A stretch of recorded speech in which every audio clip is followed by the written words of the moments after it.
Hoje, o Mídia News recebe um dos protagonistas da política de Mato Grosso, o prefeito de Cuiabá, Abílio Brunini. Há exatos 6 meses à frente da maior gestão municipal do estado, Abílio traz consigo uma trajetória marcada por disputas intensas e posições firmes. Sua entrada na política aconteceu em 2016, quando foi eleito a vereador da capital. Em 2022, conquistou uma vaga na Câmara dos Deputados pelo PL, consolidando sua presença no cenário eleitoral. 2 anos depois, encarou uma eleição municipal altamente disputada e saiu vitorioso, assumindo o comando da Prefeitura de Cuiabá, cargo que hoje completa 6 meses exercendo. Prefeito Abílio, muito bem-vindo ao Mídia News. Obrigado, Cíntia. Só faltou dizer que eu perdi em 2020, né? Eu disputei uma eleição, nem todas foram vitoriosas. Em 2020 perdi por 1%. E eu considero a eleição mais importante da minha vida, porque a eleição que eu perdi foi a eleição que mais me ensinou.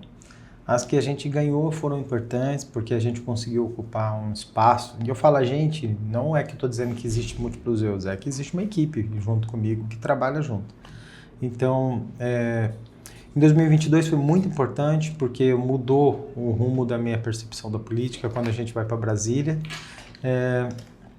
Só que tem alguns detalhes aí que são muito importantes. Ter perdido em 2020, ter conseguido ter um tempo para cuidar da minha família, conseguir acompanhar o meu filho que nasceu com fissura lapatina. Se eu tivesse ganho, talvez, a eleição em 2020, eu não teria a tranquilidade que eu tenho hoje para a gestão. Porque naquela época a gente estava muito impulsivo, muito bravo, muito brigão. E talvez seria uma gestão muito tempestuosa, porque eu iria ter na Câmara dos Vereadores ainda alguns daqueles vereadores que tinham me cassado num processo recente. Então seria muito difícil. E ter perdido me ajudou a mudar a percepção das coisas. Em 2020 eu queria ser candidato a deputado estadual, não me deixaram. Eu fui candidato a deputado federal por acaso, numa eleição que muita gente falou que eu ia ser escadinha do Medeiros e do Nelson Barbudo, uma chapa difícil, onde elegeu eu, o Medeiros, a Amália e a Coronel Fernanda. E através desse contato com Brasília, a gente começou a aprender muito mais sobre a parte política de relacionamentos, principalmente, e nos permitiu chegar numa eleição em 2024 em Cuiabá, buscando novamente a Prefeitura de Cuiabá. Eu fico grato a Deus por todo esse processo. Acredito que isso tudo me permitiu ter uma percepção diferente hoje. Essa é uma das primeiras perguntas que eu quero fazer para o senhor. Quando o senhor disputou por essas 2 vezes a Prefeitura de Cuiabá, o senhor sempre foi criticado pela sua postura. E a principal crítica delas era que o senhor não não funcionaria o cargo do executivo, porque tem perfil de legislativo, tem um perfil de ataque, né, de críticas e etc. Com esses 6 meses à frente da gestão aí de Cuiabá, tendo essa relação harmoniosa até com a Câmara dos Vereadores, o senhor acha que se adequou totalmente ao perfil do executivo? Não é que me adequei totalmente. Eu acho que a questão maior é o seguinte: a parte do executivo, a melhor cartada que a gente deu no começo da nossa gestão foi escolher secretários bons. Então eu sozinho não conseguiria resolver o problema da prefeitura. Mas quando a gente teve a oportunidade de escolher, por exemplo, Marcelo Bussic na economia, e eu considero um dos caras geniais na gestão, na parte financeira, ele como vereador tinha percepção bastante sobre isso, ele fiscalizava, auditor do Tribunal de Contas, já tinha sido secretário do Mauro Mendes na época como secretário de Transparência na Controladoria, e agora ele tem um papel fundamental no equilíbrio das contas do município. Chamar, por exemplo, a Juliana Palhares para a Ordem Pública, que funciona muito bem. A gente chamou também a Secretaria de Educação, na época era a Solange, mas ela se afastou por motivos pessoais. Hoje tem a doutora Lúcia na Secretaria de Saúde, que ela é super capacitada. Ela tem as suas dificuldades de relacionamento político porque nunca foi político. E isso acontece com quem não tinha convívio com a política e vai para um cargo técnico. Mas a gente tem tido secretários fantásticos. Olha, o Johnny Everson é um cara incrível na área da cultura. O Jefferson, por exemplo, entende tudo da Secretaria de Esporte. E assim sucessivamente. Tem o Reginaldo, uma grande surpresa no ambiente político, por exemplo. Ele nunca tinha sido candidato a nada e era um pré-candidato a prefeito em Cuiabá. E hoje é um secretário de obras que tem feito um trabalho muito bom. E o Felipe Velaton Trazendo o Felipe Velaton, eu acho que também ele tem desempenhado um papel muito importante. Acho que a Secretaria de Limpurb, por exemplo, ela é uma secretaria que precisa de uma boa comunicação com a sociedade, porque trata de serviços do dia a dia, tem muita demanda, então ele tem que estar o tempo todo atendendo. E cada um dos secretários, tem o Nivaldo, que é um cara mais quieto, as pessoas não falam muito dele, mas é um cara mais quieto, mas ele também é mais técnico. E a pasta que ele está, por exemplo, planejamento, é mais técnica. Então, não é um cara que precisa estar na rede social. Ele é um cara que você absorveu também do Emanuel Pinheiro ali, um dos únicos, ou não? Não, o Éder, não o Nivaldo. O Éder, ele é auditor, contador do município. No município, se eu não me engano, tem 6 contadores de carreira. E a parte que a gente colocou na contadoria, que é onde ele está, o Éder, tem que ser um servidor de carreira. Então, assim, não adianta eu trazer alguém de fora para entender a gestão do município, principalmente no momento que nós estávamos. E como o Éder é um servidor de carreira, toca o barco lá e toca a vida, é assim mesmo, a gente tem que ter os profissionais. E não é só esse não, eu acho que deve ter alguns outros servidores, porque a gente fez uma transição não de impacto. A gente manteve desde o começo da nossa gestão e aos poucos a gente substitui alguns nomes e vai substituindo, porque senão as coisas param. Então a gente foi substituindo principalmente os secretários e os seus adjuntos, principalmente, sem indicação política de partido. Nenhum partido escolheu o secretário, nenhum vereador ou político escolheu o secretário ou adjunto. Mas o senhor abraçou, tem ali o Ananias, por exemplo, que é o chefe do seu partido, abraçou alguns... Não, mas não é abraçar, entenda bem. Aliados. A Secretaria de Governo ela é uma secretaria de relações, certo? A Secretaria de Governo ela tem que ter um ótimo relacionamento com a Câmara Municipal, por exemplo. Não adianta eu colocar um cara técnico na Secretaria de Governo. A Secretaria de Governo tem que ser um político, para lidar com a classe política. E um dos caras que eu reconheço que tem boa articulação política é o Ananias, porque ele é um cara tranquilo, você não vai ver ele brigando com os outros, ele está sempre de boa, sempre tranquilo, tem bom trato com todo mundo e tem conhecimento sobre a gestão pública, entendeu? Então, ter colocado o Ananias, por exemplo, na Secretaria de Governo foi achado. Assim como trazer, por exemplo, o Murilo para a Secretaria de Assuntos Estratégicos, que veio depois, mais para frente, foi importante também, porque ele tem uma visão, por exemplo, de administração, que é de observar contenção de despesa. Então a gente juntou o Murilo, juntou o Bucic, juntou outros caras e foram fazendo um comitê de gestão muito importante. A Franciane, Coronel Franciane, ela era a 02 na época do Comando Geral da Polícia Militar. E hoje ela é a secretária nossa de Segurança Pública. Muito importante, ajuda muito. A Vânia, que começou na assistência social, hoje ela está na CEMOB. Está lá se adaptando a todo o ambiente da CEMOB, mas ela é muito sistemática e ela tem aquele perfil da Polícia Militar que tem uma hierarquia, uma ordem, submissão e tudo mais. E na CEMOB é necessário ter esse procedimento porque é uma secretaria que trata sobre mobilidade, organização do trânsito e tudo mais. Hoje temos a Hélida, uma pessoa com deficiência, que é monocular, foi chefe de gabinete da Amália, não sei se você se lembra, mas sempre tratou dos assuntos da pessoa com deficiência, da inclusão, da acessibilidade e tudo mais. E hoje é a nossa secretária de assistência social, que entende do tema. Tem o Andrico, que está junto com ela na parte de surdo. Então nós temos uma equipe vocacionada às suas funções. Talvez a pior dos nossos secretários seja a Ana Carla. Brincadeira à parte, que está aqui assistindo. Vamos lá, para continuar.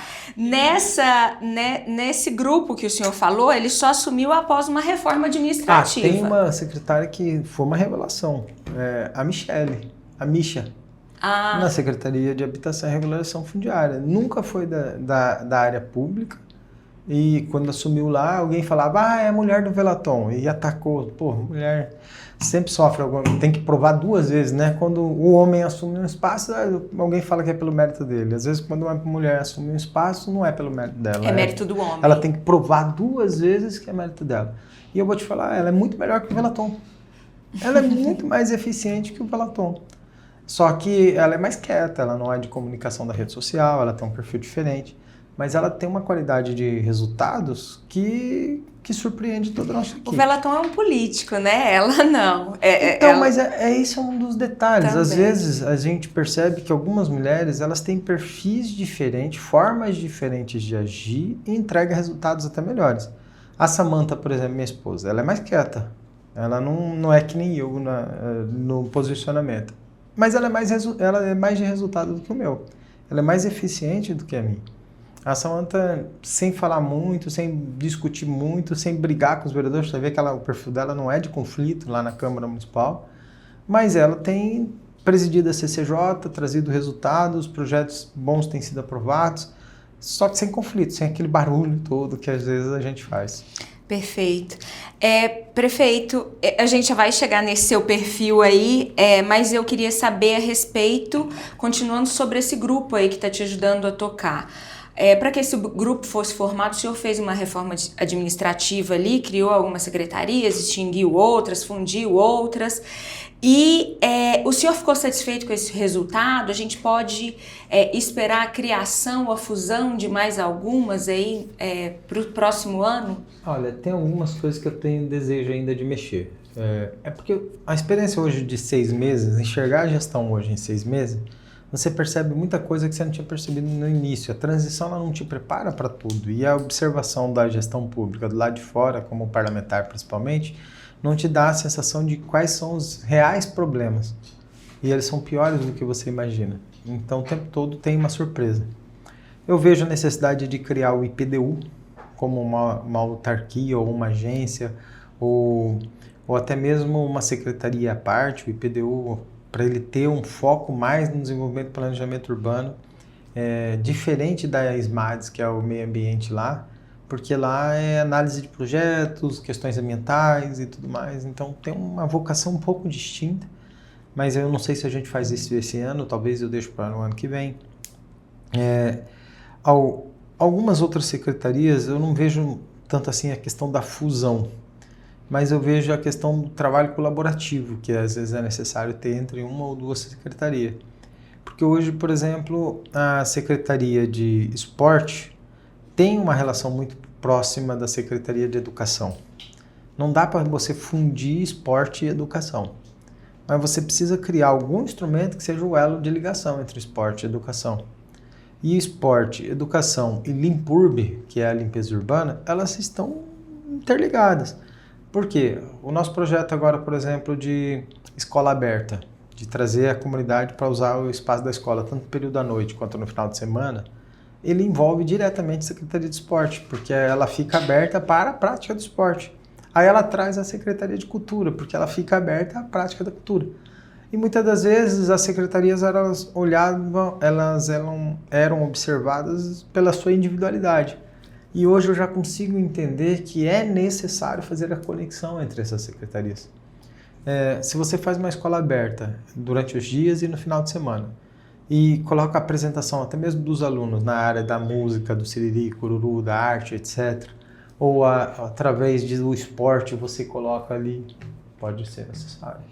E o senhor pensa em fazer alguma mudança no secretariado? O senhor fez algumas mudanças aí nesses 6 primeiros meses? Eu fiz a da Solange, que ela foi necessário por questões dela mesmo, mas eu não deixei ela sair, né? Ela ficou lá na Escola do Servidor. E o Piazza, ele teve um problema de saúde lá no meio ambiente, ele está cuidando da saúde. O professor Zé Lemos completou 75 anos e optou por descansar. E por causa, não sei se é por causa dos 75 anos, mas acho que é puxado também as coisas como está. E ele falou, olha, Bílio, eu preciso cuidar, quero ficar mais com a minha família. Completou 75, pô, tá justo, né? Uhum. E várias outras coisinhas, mas mudanças mesmo, assim, eu acho que foi só isso. Nos bastidores é o que se fala, né? Que o senhor teria a intenção aí de fazer novas trocas. De quem? Dá uma dica aí, quem que eu preciso trocar? Não consigo te falar, mas não tem essa possibilidade, não está ventilada. Assim, todos os cargos são cargos de livre nomeação. Todos os secretários sabem disso. Há possibilidade de troca? Claro que há. Vai avaliar o desempenho. Só que ao mesmo tempo que é muito cedo para avaliar meu desempenho em 6 meses, é muito cedo eu cobrar também um desempenho diferenciado se a pessoa ainda está se adaptando dentro de cada uma das secretarias. Algumas secretarias têm muito mais dificuldade que as outras. Por exemplo, a Secretaria de Saúde. É um caos a Secretaria de Saúde. É um problemaço, é 1,5 bilhão de orçamento, mas parece que falta centavos todos os dias, porque a demanda é gigantesca. E como que eu vou cobrar da secretária Lúcia, por exemplo, a mesma sensação de resultado? Porque o resultado dela é gigante, mas a sensação de resultado dela pela opinião pública é diferente da sensação de resultado da Secretaria de Cultura. A Secretaria de Cultura vai fazer agora o lambadão lá na Expo Agro agora, no dia 15. E a sensação de resultado é ótima, porque você trouxe o evento, fez o evento e etc. Mas a Secretária de Saúde está fazendo um centro médico infantil e está construindo uma obra de 6 milhões. Né? Ela gastou já mais de 100 e poucos milhões para pagar dívidas da área da saúde. O orçamento da Secretaria de Cultura é 9, 12 milhões. Então, assim, a desproporcionalidade da aplicação de recursos e a desproporcionalidade da sensação de resultado é totalmente diferente. Então, não dá para você cobrar os secretários com os mesmos critérios que se cobra na opinião pública. Quando houve aquela troca na educação, o senhor, nos bastidores, teve algumas críticas de ser um gestor centralizador, houve algum burburinho assim nos bastidores. O que passa pelo senhor e o que deixa sobre a responsabilidade dos secretariados? O senhor é mesmo centralizador? Não, a gente não vive no parlamentarismo, é diferente. Né? É o que as pessoas às vezes se confundem. O prefeito é o que tem que tomar a decisão. Quem escolhe o secretário sou eu, quem toma as decisões sou eu. Agora, dentro de cada secretaria, não tem como eu ficar tomando decisão de cada um, aí cada um tem suas competências. Mas eu busco sempre estar informado sobre boa parte das decisões que são tomadas. Por quê? Porque às vezes tomam decisões equivocadas por não conhecer o nosso perfil. E às vezes a uma outra decisão equivocada a gente tem que falar, olha, peraí, eu penso diferente de você. E por mais que eu tenha te dado bastante autonomia para ser o secretário, quem foi eleito para administrar Cuiabá sou eu, então o padrão que a gente tem que seguir é o padrão das políticas públicas que estão no meu plano de governo. Eu não posso, pensar de uma forma, expressar essa forma na campanha eleitoral, colocar isso no meu plano de governo como objetivo e de repente o secretário ir lá na contramão porque ele pensa diferente em um aspecto ou outro aspecto. No modo geral, a gente pensa mais ou menos no mesmo alinhamento. Mas vira e mexe tem uma opiniãozinha ou outra que a gente tem divergência. Quando o secretário tem razão, ele me convence e eu mudo minha opinião de acordo com a razão que ele tem. Mas em outras partes, a gente tem que compreender que é um projeto que não pode passar uma mensagem diferente daquilo que se apresentou durante o período eleitoral. O que o senhor quer dizer é que a sua gestão não aceita essa imposição, talvez, de algum grupo de vereadores ali que não queira determinado secretário ou que queira que o senhor caça a cabeça, né, ali de alguém, é isso? Olha só. Quanto mais se perseguir um secretário, menos vontade de trocar ele eu vou ter.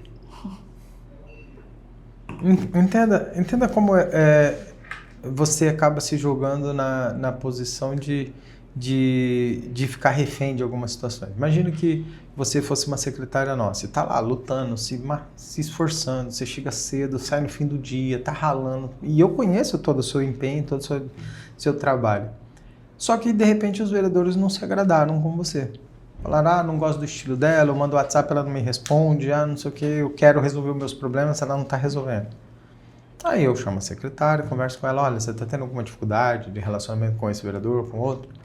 E ela me explica, olha, não é que eu não tenha a disponibilidade, a questão é que a gente está com uma demanda tão alta que às vezes eu não consigo responder todos os WhatsApp, não consigo responder, dar a atenção que alguns vereadores poderiam exigir. Mas eu me esforço, né? Okay. E aí o vereador pode pedir a sua cabeça por não concordar com o seu perfil de relacionamentos políticos. E aí ele começa a te bater, te atacar e fazer tudo mais. Se eu der crédito a esse ataque por câmara ou por comunicação de imprensa ou qualquer coisa e tal, eu estou indo na contramão de todo o esforço que você está fazendo e eu tenho ciência disso. Agora, se tivesse razão, e você realmente estivesse fazendo corpo mole, e você realmente não estivesse trabalhando, se você realmente não estivesse se esforçando para fazer a coisa dar certo, e se eu realmente não soubesse do trabalho que você está fazendo, aí eu que tinha que ser o primeiro a te tirar e não dependeria de opinião de vereador, de opinião pública de ninguém. E o senhor acompanha isso de perto mesmo, né? Eu vejo o esforço dos meus secretários. Eu tenho reunião com eles, eu tenho reunião no fim do dia. Muita gente me vê na internet, mas na rua, né? E tem a sensação que eu fico na rua o tempo todo. Muito pelo contrário. De 100% do meu dia, apenas 10% eu estou na rua. 90% eu estou no gabinete tratando de vários problemas. Só que eu não abro mão de ir para a rua. Eu não abro mão de ir lá no bairro, eu não abro mão de ir no evento, não abro mão de ter relacionamento com as pessoas. Então, só que se eu ficar postando na internet só minhas reuniões, vai ser um tédio. Porque eu atendo um mundaréu de gente, diversidade de assunto, e é muito chato. Abílio, por que é tão fundamental para você ir à rua, ir a público? Hoje, no dia da gravação dessa entrevista, por exemplo, a gente viu algumas imagens suas ali na internet de você discutindo com um grupo de pessoas que estava ali na fila por alguma falta de educação que alguém fez com uma mulher com um bebê de colo. O senhor, por vezes, está em hospital, está indo também em UPAs. Qual é essa necessidade? Às vezes também está em buraco, está em parque, está em praça. Foi na Expo Agro esses dias, está em eventos também festivos. Por que essa necessidade e qual esse contato assim, com a população? Sobre estar na rua, para mim é um contato importante. Meu avô fazia muito isso. Meu avô, ele ia nas igrejas dos bairros, ele era o pastor-presidente. Às vezes alguém falava, o pastor-presidente vai ficar escondido. Não, ele ia no bairro, ele chegava na igreja, ele cumprimentava as pessoas, ele conversava com elas, dava atenção e ele tinha a percepção a partir desse contato com a resposta direta de como estava o comportamento da igreja, como as pessoas estavam. Eu tenho, a partir disso, a resposta direta de como a cidade está. Então, se a cidade não está bem, a pessoa, principalmente as pessoas mais simples, elas falam na lata para você. Ela fala, minha rua está com buraco, minha rua está com problema.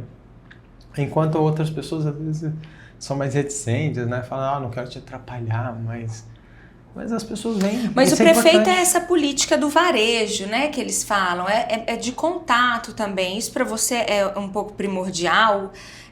Até nas redes a gente vê que o senhor é muito presente, né? E uma pergunta, é o senhor que comenta nas postagens? Às vezes sou eu. Às vezes é a sua equipe? Não, às vezes sou eu. Às vezes tem ou não tem uma pessoa que me ajuda a não responder. A resposta sempre sou eu. Uhum. Sempre que entra nos comentários, sempre sou eu. Mas me ajuda a mais publicar, você tá entendendo? A publicar, a fazer publicação, compartilhar stories, algumas coisas assim. Mas comentário, se tá tendo uma treta lá postagem, e vai lá e responde, sou eu. Então, e eu amo fazer isso. Abílio, então, quantas horas por dia o senhor dorme? Tô dormindo bem, essa noite foi 5 horas. Então, 19 horas para fazer isso tudo. É isso. Perfeito. Nesses 6 meses, tem algo que o senhor se arrepende de ter feito, prefeito? O senhor considera que fez algo também melhor nesse período? Olha, eu não sei ainda essa avaliação. Realmente que eu não parei ainda para ter essa percepção. Melhor, sempre tem, né? Sempre tem alguma coisa que a gente podia fazer melhor. Algo que você achou que não ia andar e acabou deslanchando, que o senhor se surpreendeu, assim, com o andamento ou com o que foi feito? Algo que eu achei que ia ser melhor e não foi. A Secretaria de Meio Ambiente com a aprovação de projetos. A gente reduziu um monte de burocracia, diminuímos a legislação, simplificamos aquilo que deveria ser aprovado, mas ainda não conseguimos esse setor entrar em prática com todas as mudanças que a gente fez.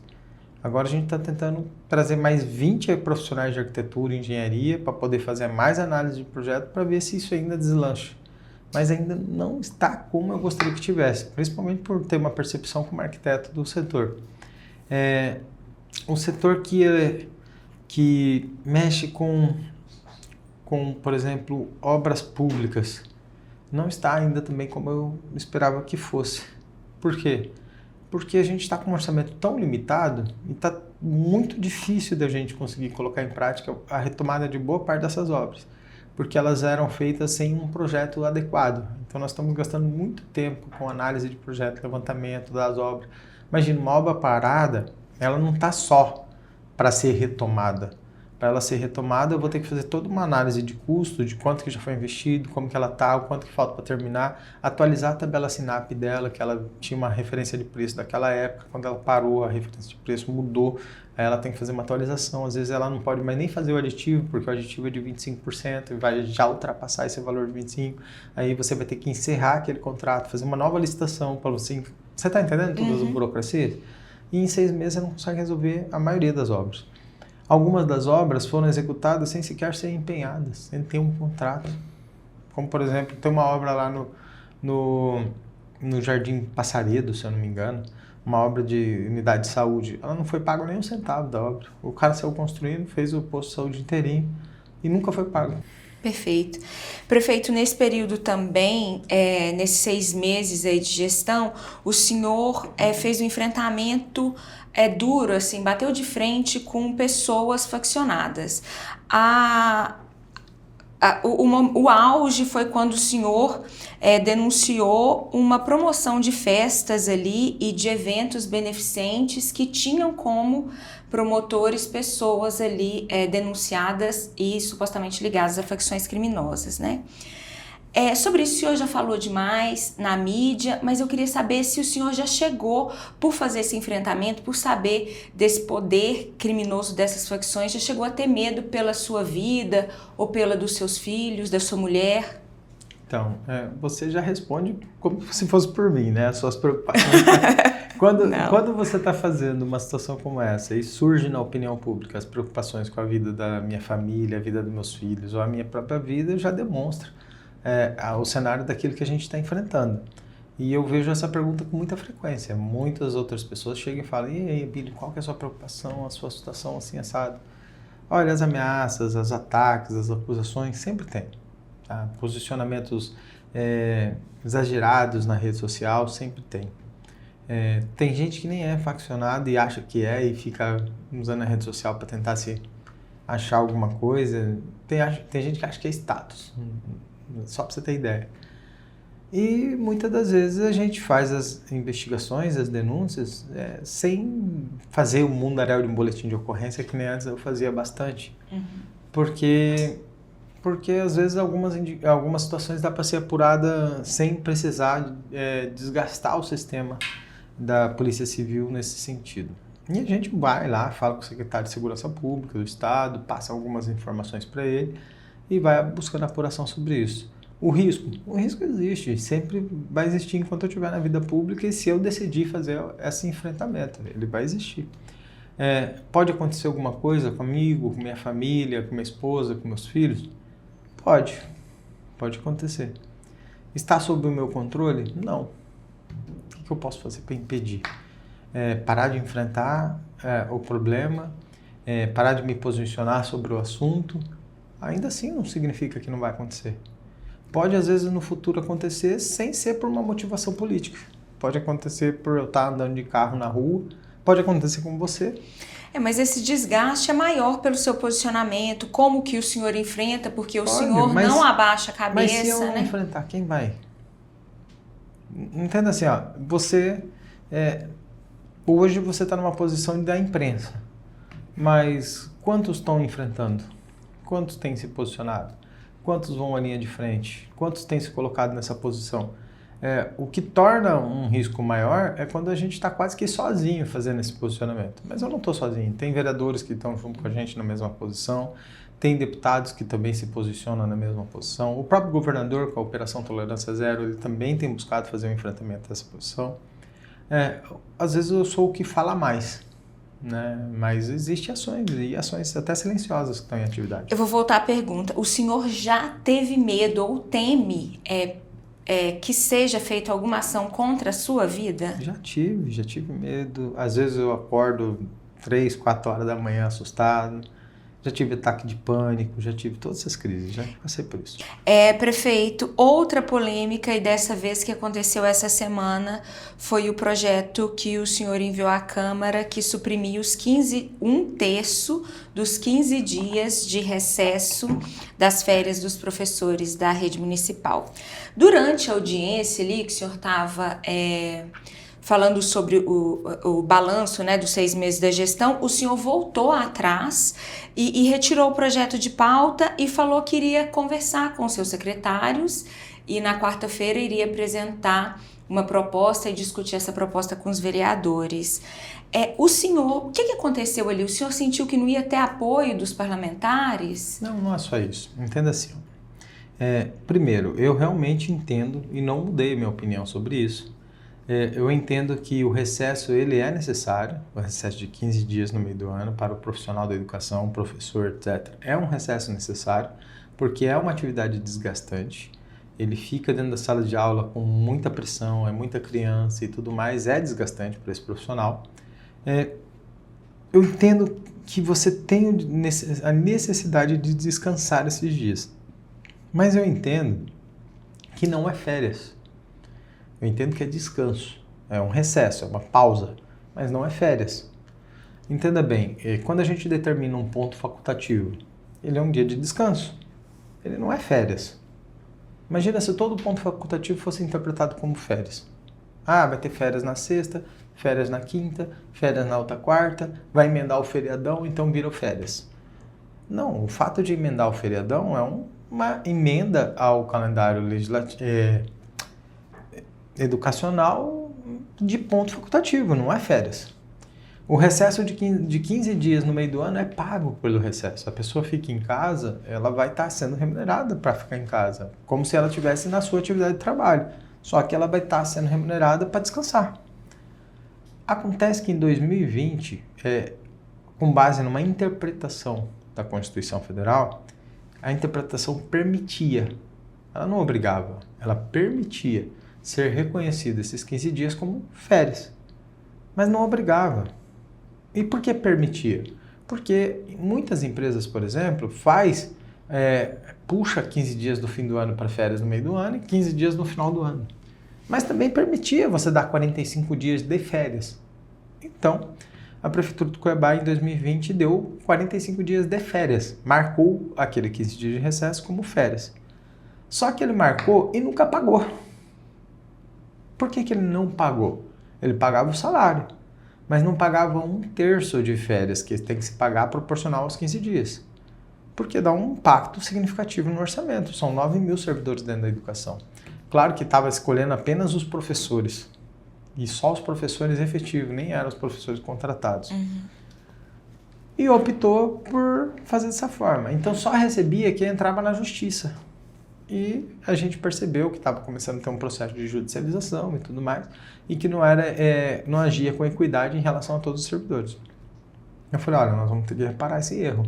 A situação econômica do município não dá para a gente continuar dessa forma, e a gente precisa ser mais sério. Ou a gente vai liberar essas férias, e isso vai ter que admitir um impacto financeiro no nosso orçamento, e a LOA, que é a Lei Ordinária do Orçamento, a Lei de Orçamento Anual, ela não havia a previsão desse 1/3 sobre esses 15 dias. Então, nem na LOA o cara não colocou do ano passado para essa. Então, não tinha um orçamento para empenhar o valor disso. E ainda os processos estavam pedindo para pagar o retroativo. Ou seja, eu vou ter que pagar 20, 21, 22, 23, 24 e 25 de um valor que nunca foi pago. Os professores nunca receberam esse valor. Falei, não, vamos revogar isso, vamos criar um parcelamento desses valores do passado, porque já era direito adquirido, e vamos diluir isso aí nos próximos 4 anos para pagar parcelado. Acontece que os próprios vereadores, com um perfil que se tem hoje muito sobre de não gostar muito de entrar em pautas polêmicas ou pautas difíceis de ser, por mais que sejam necessárias, mas pautas difíceis, e todos eles, boa parte deles em início de mandato, em 6 meses de mandato, eles falaram, não tem como eu votar uma pauta dessa, porque eu vou tirar um direito do professor. Só que é um direito que nunca foi pago, mas eles se sentiram um pouco constrangidos. Falei, então tudo bem, Se a escolha é não remover esse 1/3 sobre esse período do recesso, nós vamos ter que arrancar de alguma coisa para poder pagar esses 30 milhões. O que vai ser de prejuízo? Provavelmente 30 milhões dá para asfaltar 6 bairros. Então são 6 bairros que não receberá 30 milhões de reais para asfalto. Mas a proposta pode continuar a mesma. O senhor pode parcelar ainda esse valor devido e pagar o anual. É um bairro por ano. O que eu quero saber, o senhor chegou a conversar também com os secretários para analisar essa proposta? Conversei. É um impacto que não está previsto no nosso orçamento. E a LOA é o seguinte, é como se fosse gavetinhas do dinheiro público. Sim. Para eu encaixar um valor novo dentro de uma dessas gavetas, eu vou ter que tirar coisas que estão lá dentro. Não dá para eu, afastar as meias e falar, vou colocar mais um par de meia aqui. Não dá para fazer isso. O que eu vou ter que fazer vou ter que arrancar algumas coisas de dentro dessa gaveta e colocar esse impacto financeiro. Até para eu parcelar, eu preciso empenhar. Então, assim, se eu for parcelar a dívida, eu preciso empenhar a dívida. E nisso é uma situação que a gente vai ter que apurar agora. Vamos fazer? Bom, se não votar na Câmara, vamos ter que fazer. Vamos pagar? Não sei se a gente vai pagar agora. Não sei se a gente vai deixar a pessoa judicializar. Não sei se a gente vai conseguir encaixar o orçamento. Não sei se a gente vai ter o recurso. A conversa que eu preciso tratar desse assunto. Eu tenho que conversar com o Marcelo Bussic e o Nivaldo. Não tive tempo ainda de falar com eles hoje. Eles já sabem que precisam tomar uma solução sobre isso. Eles devem me apresentar essa solução amanhã de manhã. Porque eu tenho uma reunião com os vereadores amanhã à tarde. Mas é uma situação delicada. É uma situação que a gente vai ter que adaptar. E ainda tem um detalhe. É muito ingrato boa parte do servidor da educação. É muito ingrato. E eles precisam entender um pouco dessa situação. Olha só. Eu assumi a gestão, não estava pago o salário do dezembro, não estava pago acerto rescisório de quem fez o contrato do seletivo, não estava pago férias, não estava pago nada de dezembro. Estavam com o salário atrasado, estavam endividados, a gente chegou e pagou. Ainda reclama. Ô prefeito, mas é uma categoria, eu entendo isso, mas é um direito, e é como o senhor chegou a admitir, é um direito que o senhor queria retirar por meio de lei. Então tudo bem, ele não era pago, mas era um direito que uma hora alguém iria ter que pagar a conta, ou por meio de judicialização. Mas quem paga a conta de coisas como essa, quem paga a conta é as outras pessoas. Não é alguém vai ter que pagar a conta. Não é eu que pago a conta. O dinheiro não é meu. Quem paga a conta é a população.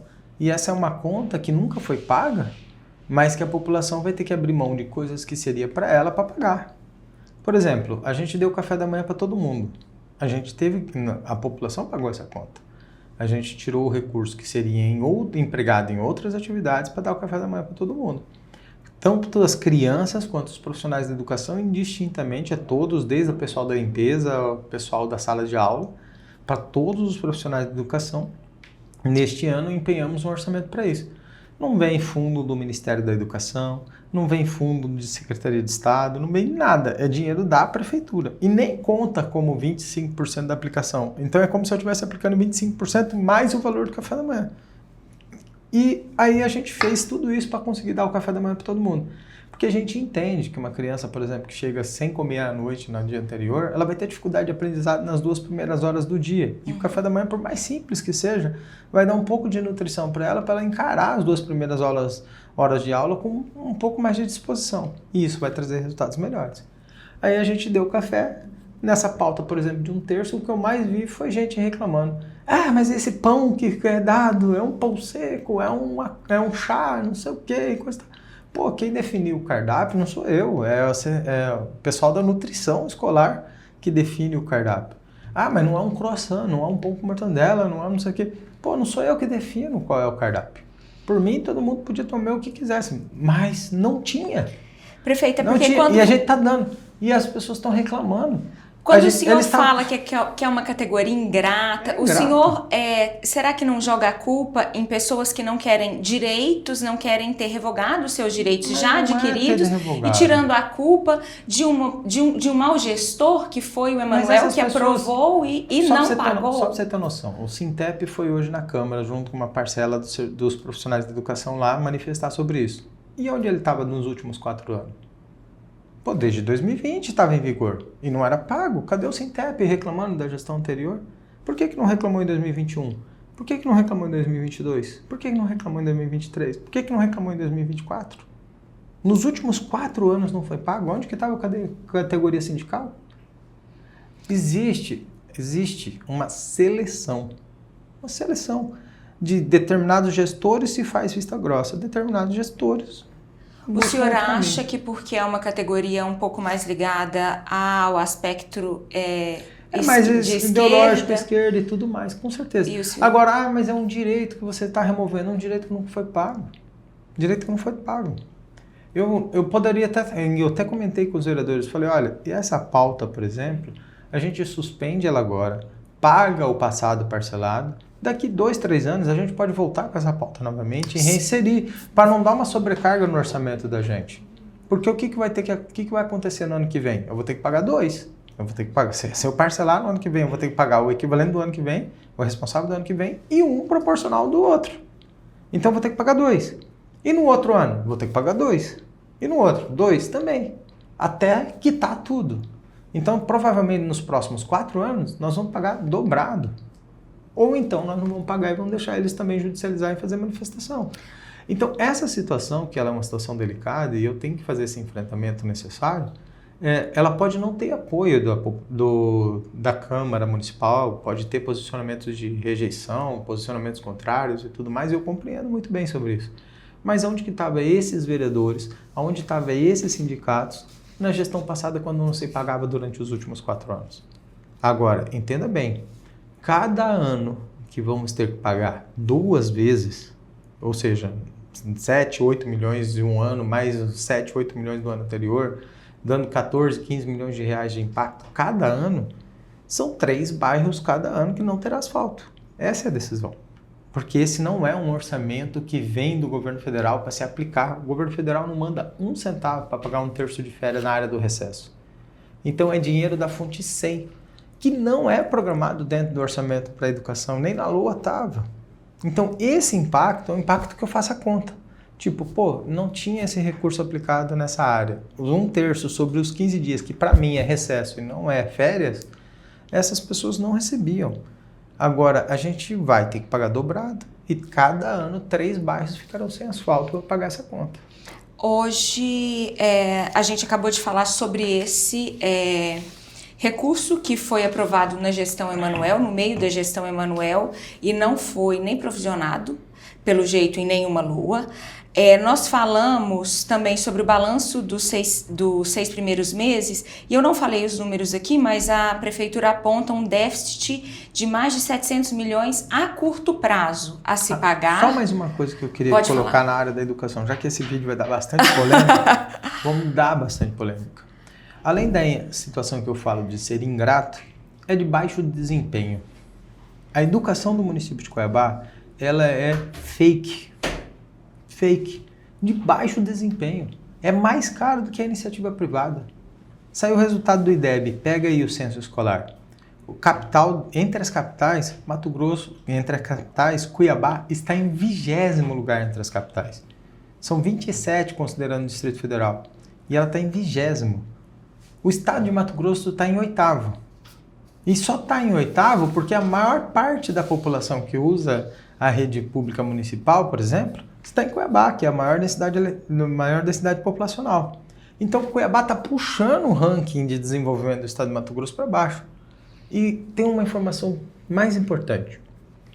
A maioria das crianças que estão saindo da 5ª série, que é o último ano que tem no município, 50% delas não sabe ler e escrever. 50% das crianças não sabe o básico de matemática para aquele tempo. 46% das crianças não estão alfabetizadas na idade certa. E olha, não é falta de Mas o senhor atribui essa culpa ao professor? A todos, não só o professor, mas a todos. Desde quem monitora os professores, desde quem instrui os professores, desde quem faz o plano pedagógico para os professores, desde quem acompanha a formação e desenvolvimento dos professores, a todos. Porque entenda bem como que a gente tem que cobrar essa fatura. Uma criança no município de Cuiabá, ela custa para o sistema público de ensino R$ 1.600 por criança. E ela estuda meio período e custa R$ 1.600. Na iniciativa privada, com R$ 1.600 você encontra escolas com um período integral que vão dar uma educação melhor para o seu filho do que na rede municipal. Hoje, a gente dá material escolar, a gente dá uniforme, a gente dá todos os instrumentos necessários. Na sua época, eu não sei como que era. Na minha época, meu pai tinha que comprar o uniforme. Tinha lanche. A gente empacotava, embalava o caderno com um saco de arroz. Não sei se você fazia isso também, mas a gente fazia isso. A gente não tinha isso. Meu pai gastava uma nota com canetinha, papel chamex, lápis de cor e um monte de coisa que a gente tinha que comprar. E eu estudava em escola pública, estudei em Vitorino Silva, no CPA. Então, a gente tinha muita despesa para uma criança estar na escola pública. Na privada, ninguém nem sonhava com isso na minha época. E hoje a gente vê tanta regalia que se tem para o sistema público de ensino, seja do municipal, seja do estadual, e os indicadores serem horríveis. Você vai numa escola estadual, por exemplo, e pergunta para uma criança quanto que é... Criança não, um adolescente de 15, 16 anos, pergunta para ele quanto que é 4 vezes 4. A maioria não sabe responder 4 vezes 4. As crianças e adolescentes não sabem interpretar texto, não sabem ler. E aí você vai falar que estamos tendo os melhores indicadores? A educação é só passar para frente, não reprova mais ninguém. Abílio, mas agora você está com a caneta na mão e pode mudar isso, ainda que na educação infantil. É preciso fazer enfrentamentos. E esses enfrentamentos, ele envolvem dinheiro. Então, cada vez que você quer fazer um enfrentamento necessário de se fazer, você vai ter que envolver situações de orçamento. Não existe um orçamento infinito para a educação, um orçamento infinito para a saúde, um orçamento infinito para outros problemas. Existe um orçamento finito, existe um limite de recursos. Então, se a gente vai investir 70%, 80% dos recursos em folha de pagamento, se esse for a intenção do município, porque a Câmara Municipal não tem coragem de enfrentar um problema que a gente precisa adotar, se esse é o posicionamento do município, em 70%, 80% dos nossos recursos serão aplicados em folha de pagamento, então tem que valer. Tem que ser os melhores professores, tem que ser os melhores educadores, tem que oferecer os melhores desempenhos. Se gosta do Paulo Freire, vai atrás do Paulo Freire, pegue todas as práticas e apresente os melhores resultados dentro da educação. Agora, eu não posso, de maneira nenhuma, fechar os meus olhos e falar, nós estamos pagando tudo em dia, estamos dando todos os materiais, estamos fazendo tudo isso e deixar 50% das nossas crianças sair de dentro da sala de aula sem saber ler, escrever e sem saber o básico de matemática. Mas sabe o que é ideologia de gênero, sabe o que é a cultura woke, sabe o que é questões sobre ideologia de partido político, mas não sabe 4 vezes 4. E depois a conta vai ficar para essa família, que vai ter essa criança estudando numa escola pública de baixa qualidade, que vai chegar na rede estadual de ensino com baixa qualidade e que depois vai ter que ir para a faculdade particular num FIES, dependendo do financiamento que vai pagar a vida toda. Enquanto o cara que tem dinheiro estudou numa escola privada, por exemplo, teve um bom desempenho dentro da escola privada, porque os pais não vão aceitar pagar para colocar um filho e sair com esse filho com competência de aprendizado, e depois esse filho que consegue aprender numa escola privada, ele vai estar numa faculdade pública. Se você pegar as métricas da Universidade Federal, hoje tem que ficar criando cota para poder as pessoas mais simples, às vezes com condições financeiras, chegar dentro da Universidade Federal. Porque se for somente pela avaliação, muitas das vezes esse jovem não consegue ter os desempenhos necessários para conseguir chegar dentro de uma Universidade Federal. Vaga. E aí você fala, mas você está sendo muito duro com os profissionais da educação. Olha, alguém vai ter que ser. Alguém vai ter que ser. Se hoje a gente fosse dar uma nota para todo o sistema de educação, e o sistema é todo conjunto, a nota do município de Cuiabá seria de 3,5 a 4. É um sistema falido no processo da educação. Falido. Quando você tem os dados do Sistema Nacional de Avaliação, não é o Abílio que foi lá e fez uma avaliação do Abílio. Está lá, entra no sistema, na internet, entra no site do MEC, lá do Ministério da Educação, por exemplo, e vai lá e pega o Censo Escolar 2024. Vai lá, pega os dados, estão todos lá. Quem ainda entregou esses dados foi a gestão anterior, através das avaliações que foram feitas na gestão anterior. Pegue os dados. 50% das crianças, nós temos 62 mil alunos. 62 mil alunos. 31 mil alunos não sabem ler e escrever. 31 mil alunos saíram da escola sem saber ler e escrever. 31 mil alunos não sabem o básico da matemática. Isso impacta ou não impacta o futuro da cidade? Perfeito. Prefeito, agora indo para a questão da eleição 2026, muito dessa questão... Não está na hora já de encerrar isso, não? Então vamos rapidinho. Vamos 2026. rapidinho, 15 minutos a gente mata. Não, é porque uma das questões também de não haver ou de evitar-se esse enfrentamento com o servidorismo público ou etc. é por conta das eleições de 2026. Muitas pessoas que estão ali, muitos vereadores ali da Câmara Municipal vão disputar cargos eletivos ali em 2026. Sobre isso, como que o senhor está vendo essa movimentação política? Como que o senhor está analisando esse tabuleiro eleitoral? E digo não só sobre deputados, mas também candidatos a governo e ao Senado. Olha, eu não sei. Assim, primeiro, eu sempre fui um cara que entrou nas polêmicas. Eu nunca evitei muito esses conflitos. Não é a primeira vez que eu tenho opiniões diferentes em questões de servidor público. Não é a primeira vez que isso acontece. Eu já tinha posicionamentos às vezes favoráveis e às vezes contrários. Uma vez eu fui xingado pra caramba, até levei um tapa na cara lá na Câmara Municipal, acho que era o início do meu mandato de vereador. A Prefeitura de Cuiabá tinha enviado um projeto para mexer no Prêmio Saúde. Aí os servidores, tudo lotou lá, tudo querendo apoiar o Emanuel, por exemplo, a aprovar um projeto que modificaria o Prêmio Saúde. E eu fui lá falar com aqueles servidores que era um golpe, e eu era um dos poucos contrários. Porque os vereadores não queriam se posicionar contrário à opinião do servidor. E eu falei, esse projeto é errado, vai fazer mal pro servidor. Não, nós vamos votar. E o servidor gritava lá, xingava eu tudo, levei tapa e tudo mais, foi uma bagunça. Eu saí como inimigo do servidor naquele dia. Hoje tá aí, o servidor reclamando do Prêmio Saúde. Servidor que antes era valorizado, hoje sendo desvalorizado. E é assim, às vezes você tem que ter coragem para fazer enfrentamento de algumas causas. Nem sempre eu vou estar certo e nem sempre o servidor vai estar certo nos seus interesses. Qual que seria o caminho mais certo da minha parte para fazer quando eu assumir gestão? Dezembro está atrasado, férias está atrasado, 13º está atrasado, acerto rescisório está atrasado. Vamos pegar esse balaio todo, vamos dividir esse aí em 12, 14 meses, 16 meses. O Mauro fez isso quando ele assumiu o governo do estado, sucessão do Pedro Táxi. Ele parcelou.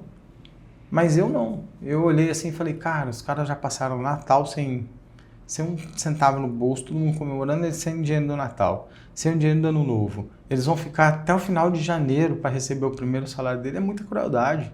Eu falei, não vou fazer isso. E cortei no orçamento da prefeitura, nas contas da prefeitura, 100 milhões de reais para poder pagar e começar a colocar as contas em dia. E encerramos os nossos 6 meses de gestão pagando dentro do mês todos os salários e tudo certo. Pouquíssimos fizeram isso em 6 meses de gestão, equilibrar as contas da folha de pagamento. E nisso a gente ampliou 2 secretarias e diminuiu o número de servidor.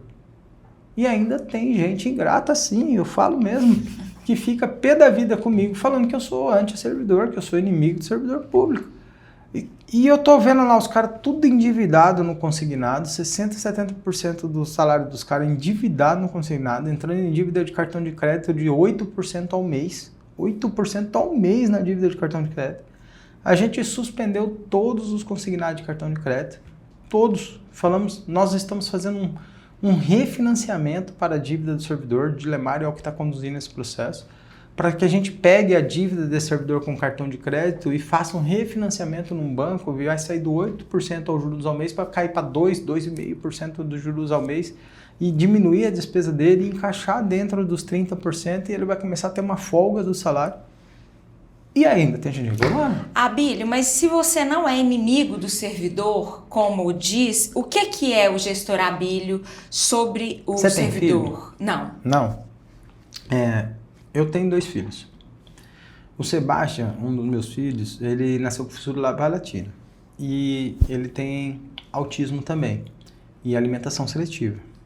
A Ana Regina, uma outra filha minha, ela também desenvolveu uma alimentação seletiva, talvez por espelhamento de comportamento do Sebastião. Então, ambos eles só comem alguns alimentos, eles não comem todos.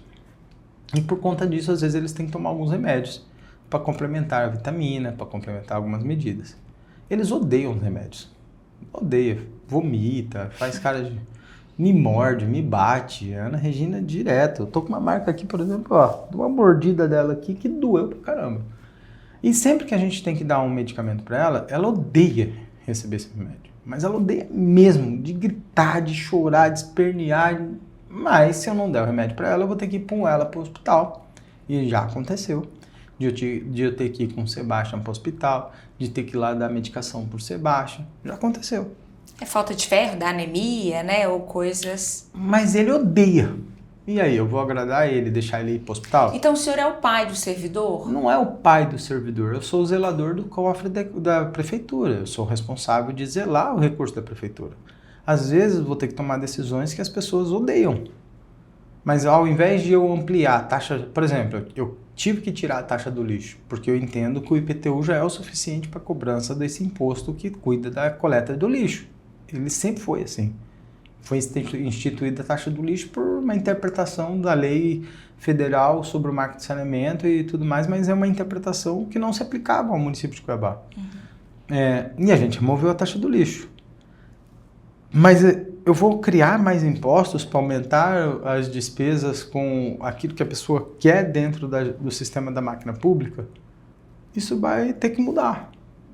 Porque eu não posso penalizar a maioria da população que não é servidor público para alimentar um sistema de uma parte da população que presta um serviço ao público que paga. E eu não estou dizendo que o servidor não paga imposto, ele paga imposto também. Mas eu estou te dizendo que ele é o maior beneficiado da aplicação dos impostos. Então, eu vou sempre buscar uma medida que vai ajudar a ter a sustentabilidade econômica do sistema da prefeitura, de maneira que me permita, na hora certa, fazer a aplicação dos recursos para o benefício do servidor e algumas vezes eu vou ter que tomar medidas amargas. Perfeito. Prefeito, muito obrigada. Para finalizar, eu queria encerrar que o senhor está muito esbelto. Senhor, que a gente tem noticiado aí, a última vez foram 18 quilos eliminados com a ajuda das canetinhas milagrosas, mas creio que com muito esforço. Tem mostrado aí que está indo à academia, vai até de calça jeans. Tirando essa parte estética, né, de vaidade, não tem bullying. O que melhorou nesse período, né, com relação à saúde mesmo? Bom, primeiro que não é uma função estética eu ter mudado a minha... Mas melhora. Melhora, mas não é uma questão estética. No começo da nossa gestão eu tive crise de pânico e de ansiedade, fui parar na UPA, inclusive a UPA de Chapada. Muita gente até brincou, foi pra UPA de Chapada. Gente, não foi isso. Eu fui pra Chapada. Não tinha intenção de ir pra UPA. Eu fui descansar na Chapada e durante o período da madrugada em Chapada eu passei mal e fui às pressas à UPA, porque era a unidade de pronto atendimento mais próxima que a gente tinha à disposição. Se eu estivesse em Cuiabá, eu iria na UPA de Cuiabá ou num hospital em Cuiabá, mas eu iria em Cuiabá. Mas eu fui em Chapada porque eu estava lá. Não porque eu saí daqui para ir lá, imagina, eu ia morrer. Mas era uma emergência médica, então, né, ali? E aí de lá eu fiz o primeiro atendimento, depois eu vim para Cuiabá, fiz os demais exames, as análises. Eu pensei naquele momento que eu estava tendo um infarto, a sensação que eu tinha era de um infarto, perda de ar, coração apertando, pontas e tudo mais. A sensação que eu tinha foi isso. Vim para Cuiabá, fiz acho que é angioplastia, sei lá como que chama, uma que coloca uma câmerazinha, vem dentro da veia aqui. Algumas pessoas chamam isso de cateterismo, mas eu não sei se era cateterismo. Mas foi até o coração.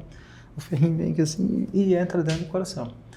E nisso não me apresentou risco de infarto, mas eu estava com a pressão 16/10, então era uma pressão alta e eu nunca tinha essa pressão alta, dor nos olhos, falta de ar, etc. Tomei uma medicação forte em Chapada para se fosse risco cardíaco, não tinha um diagnóstico pleno sobre isso, apenas o eletrocardiograma. E aí quando eu cheguei em Cuiabá e comecei a tomar uma medicação para pressão alta, ela já começou a ajudar um pouco no controle da pressão. Contudo, eu fui para Brasília, ainda estava cuidando de alguns processos em Brasília e tive um outro problema em Brasília novamente. A pressão subiu novamente, tive outro ataque de pânico em Brasília e acabei indo para o hospital em Brasília também. E voltei uma terceira vez para Cuiabá e por pouco não fui a terceira vez também para um hospital. Fui conversar com o médico, ele me fez uma série de exames, esses exames estavam falando do risco cardíaco. E ele estava falando do risco de AVC, do risco tudo mais, por causa que quando você tem um excesso de peso, e principalmente com muita gordura visceral, muita gordura próximo do espaço do coração e todas essas coisas, você aumenta as possibilidades de você ter um infarto. E não é que você não está tendo agora que você não pode ter, você pode ter. E o estresse, toda a função e tudo mais. E aí nisso o cardiologista, o Dr. Juliano, que estava cuidando de mim naquele momento, ele falou, olha, Bílio, você precisa perder de 15 a 20 quilos. Porque pelo seu tamanho, e não é só cálculo de MC e tudo mais um monte de coisa, se você não chegar na casa dos 100 quilos novamente, você daqui para frente, o seu organismo vai ser muito mais difícil. Eu tenho 41 anos. Daqui para frente, o seu organismo vai ser mais lento na perda de peso. E se você não fazer a perda agora, de imediato, e não fazer uma redução corporal e uma reeducação alimentar imediata, o seu risco de chegar aos 56 anos e ter um problema até os 56 anos é muito grande. E aí a gente tem que mudar. Receber esse diagnóstico pai de um filho de 5 anos, de uma menininha de 2. Aí a gente tem que mudar. Aí eu experimentei algumas medicações, experimentei o Ozempic, experimentei o Ribellus, experimentei outras ações. E não foi nenhuma delas a medicação apropriada, porque cada uma dessas medicações, apesar de auxiliar na perda de peso, elas têm uma fórmula diferente, uma forma diferente de agir no corpo. E eu só fui conseguir através de um tratamento com outro medicamento antes do Mounjaro, que foi um medicamento chamado Contrave. É um medicamento manipulado que reduz a ansiedade e reduz a minha compulsão por doces. Porque eu não estava comendo muito na hora do almoço e nem muito na hora da janta. Eu estava comendo mal durante o dia todo. E eu comia várias coisas erradas durante o dia por causa da ansiedade. Tomava 3 litros de Coca-Cola. E apesar de brincar com baguncinha, eu comia muito baguncinha mesmo. Então, assim, tudo isso foi agravando. Com o diagnóstico médico, passei por um outro médico. Um médico especialista na questão de perda de peso e especialista na medicina do esporte. Não sei se é esse o termo certo de falar, mas é um médico mais vocacionado a essa parte, que é o Dr. Samuel Quirino. Até falo para você trazer ele aqui, para ele falar sobre isso depois, acho que é dúvida de muita gente. E ele fez essa composição, falou, você vai precisar do Mounjaro e você vai precisar desse medicamento que é o Contrave. E você vai precisar tomar determinado medicamento para pressão. Então hoje eu tomo um medicamento para pressão, eu tomo um medicamento para redução de ansiedade e a compulsão por doces, e tomo um medicamento para dormir, que me alivia as preocupações, porque eu chego à noite em casa, a cabeça tá a mil, então... E essas medicações todas, elas vêm para controlar. Então, talvez só o Mounjaro não desse o resultado que eu esperava, mas eu fui fazer uma reeducação alimentar, entrar para academia... E hoje os seus índices, pressão 12/8... A pressão tá boa, às vezes fica muito baixa por causa da perda calórica, então ela baixa muito, aí eu tenho que comer, agora é diferente. Mas a gente tá com... Hoje, por exemplo, eu pesei hoje, estava 104. E eu estava com 124. Então já foram 20 quilos. Foi 20 quilos. Hoje cheguei a 20 quilos. Ontem estava 104 e pouquinho. E a meta? Mas ela oscila. Às vezes ela vem 104, aí ela vai subir para 104,5, 105, aí no outro mês... Mas a meta? Eu vou ter que chegar a 100 quilos. Eu não quero perder mais que 100, eu falei para o médico. Eu falei, não dá para perder mais que 100, eu vou ficar descaracterizado. Como que o Thiago Mourão vai fazer meme meu e colocar na internet? Por exemplo, hoje mesmo ele publicou algumas publicações lá, eu estava muito gordo e eu perdi peso, eu já não consigo me identificar com uma figurinha. Então, aí depois eles vão ter que usar a inteligência artificial e reeditar todas as figurinhas. Não pode perder tudo isso. Então, a pessoa vai olhar assim, esse aqui não é o Abílio. O Abílio que eu conheço está mais magro. Ok, então a gente não tem mais risco do prefeito de Cuiabá ter um AVC, estamos ok. Menos esse risco. Mas as figurinhas ainda estão gordas. Muito obrigada, prefeito, pela entrevista. O senhor esclareceu vários pontos e obrigada também pelo tempo dedicado. Valeu. Obrigado, gente.